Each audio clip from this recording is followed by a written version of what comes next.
আসসালামু আলাইকুম কাকা। ওয়ালাইকুম আসসালাম। শিবা, আমাকে কি জন্য ডাকছেন? তোমায় তো আমি ডাকছি শিবা। তো যেটা মানে তথ্যটা শোনার পর আমার এতটাই খারাপ লাগছে, সবাই আমাকে কি বলতেছে জানো? কি? যে শিবা নাকি মারা গেছে। এই নিউজটা সবাই আমাকে কমেন্ট করছে যে ভাই শিবা না মারা গেছে ভাই। আসলে কাকা মারা যায়নি, কিন্তু মারা যাওয়ার মতোই। কারণ ওই যে আপনারা অনেকে জানেন যে আমার ছোট ভাইটা রক্ত ব্যয় করে মারা গেছে। আসলে আমি এখন ওই সময় আসি যে আসলে 2 মাস পর পর রক্ত দেওয়া লাগে।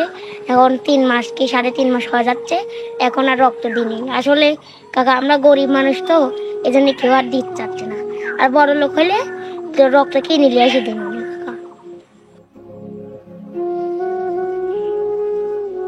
আর শিবা শোনো শোনো, আমি বলি শোনো। আর গরিব বড় লোক এটা কোনো বিষয় না। তো তোমার যে রোগটা, এটা প্রতিনিয়ত রক্ত দেয়। দেখেন দর্শক, আপনাদের শিবা আপনাদের শিবা আমাকে মানুষজন বলতেছে যে ভাই শিবা তো মারা গেছে। শিবা তোমার বিষয় বলতেছে যে সে তুমি নাকি মারা গেছে। জি তা আমি বললাম যে ভাই শিবা তো মারা যায়নি, শিবার ছোট ভাই মারা গেছে, তাই না? জি, তোমার আসলে কাকা আমি ওই পদ্ধতিতে এখন আছি। কারণ রক্ত গায়ে একটুকু রক্ত নেই, মানে এই কয়েকদিনের মধ্যে আসলে যে জিততেই পারে আমার রক্ত নেই। কতটা অসহায় ভাবে কথাটা বলতেছে দেখেন তো দর্শক। এই ছেলেটার মুখের দিকে তাকান তো। সে নাটোরের একজন ভাইরাল ছেলে। তার কবিতা কোটি মানুষ প্রায় শুনেছে। 1 কোটি মানুষ থেকে যদি তাকে 58 করে টাকা দেওয়া হতো, কত টাকা পাতে হিসাব করেন তো। আজকে কি তাকে এই এই এই অবস্থা দেখতে হতো? এটা আসলে আমাদের কি বলবো, এটা আসলে আমি তার কাছে তোমার কাছে লজ্জিত শিবা, যে তোমার জন্য আমি কিছু করতে পারি না। তোমার এত তুমি জনপ্রিয় একজন মানুষ, তাও তোমার জন্য কিছু করতে পারি না। তোমার আজকে রক্ত জোগাড় হচ্ছে না এখন। আজকে 2 মাস পর পর রক্ত দেওয়া লাগে, সেখানে 3 মাস হয়ে যাচ্ছে না? জি, 3 মাস 3.5 মাস আচ্ছা, এখন তোমার এরকমই। কি সমস্যা হচ্ছে বলো তো এখন তোমার? মানে নানান সমস্যা হচ্ছে কাকা, মাথা ঘুরতেছে, জ্বর আসতেছে, তারপর শরীর দুর্বল, মানে বমি হচ্ছে, মানে মেলা রকম এখন সমস্যা হচ্ছে। কথার কথা সে যারা আমাকে মেসেজ করছেন যে শিবা ভাই মারা গেছে, আমি তো তোমার শরীরের অবস্থা খুবই খারাপ দেখতেছি শিবা। ওই তো কাকা এখন খুবই খারাপ, এখন কোনো রকম দাঁড়িয়ে আছি তাই।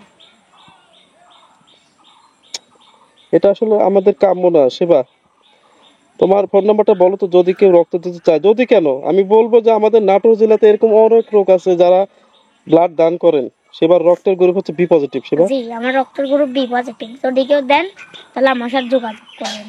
মানে আমার কথা বলার ভাষা খুঁজে পাচ্ছি না। আমাকে যখন সকালে একজন কমেন্ট করছে ভাই শিবানা মারা গেছে, আমি শুনে চম করছি। মানে কি বলেন এটা?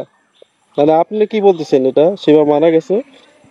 আসলে তুমি মারা যাবা, আমি দেখছি তুমি মারা যাবা। তুমি জি, যদি রক্ত রক্ত না রক্তের অভাবে পাইলে তোমার ছোট ভাইটা মারা গেছে না, জি ঠিক ওই। এইভাবে শিবা মারা যাবে। আপনাদের মাঝ থেকে শিবা হারায় যাবে একদিন। আমাদের তখন বলতে হবে যে শিবা ইন্নালিল্লাহ, কিন্তু এটা আসলে আমরা হতে দিতে চাই না। আপনারা, আপনাদের কাছে আমার একটা অনুরোধ, শিবার জন্য সবাই দোয়া করবেন। এই যে সেবার নাম্বারটি দেখতে পাচ্ছেন, এই নাম্বারে যোগাযোগ করবেন। সেবাকে যদি কেউ রক্ত দিতে চান, বি পজিটিভ রক্ত, অবশ্যই যদি এই সপ্তাহের মধ্যে পারেন দিলে পারে ছেলেটা অন্তত তার ভাইয়ের পরিণতি তার মতো হবে না। সে হয়তো আমাদের মাঝে আরো 2 মাস বেঁচে থাকবে। আপনাদের কাছে আমার করজোর অনুরোধ। পাচ্ছেন তার অবস্থা, তার পারিবারিক অবস্থার কথা যদি বলি, তার বাবা একজন কৃষক, কৃষি কাজ করেন, আর হচ্ছে ভ্যান চালায়। এভাবে কিন্তু এই সেবার পরিচর্যা করা সম্ভব না। আপনারা তার পাশে আর্থিক সাহায্য দিতে পারেন। সেবা, তোমার ফোন নাম্বারটা বলো তো। আর ফোন নাম্বার 0177033016। আপনাদের কাছে আমার করজোর অনুরোধ থাকবে একটাই, যে এই ছেলেটার পাশে দাঁড়ান আপনারা। এই ছেলেটার জন্য অন্তত রক্তের ব্যবস্থা করে দেন। আর আমাদের দেশে অনেক ধনী গরিব অনেকেই আছেন, যদি 10 টাকা 20 টাকা যাই পারেন এই ছেলেটাকে দান করেন। এই ছেলেটার ভবিষ্যতের জন্য যেন অন্তত কিছু ভালো মন্দ খাওয়া দাওয়া করে, ছেলেটা যেন শরীরটা অন্তত ঠিক থাকে।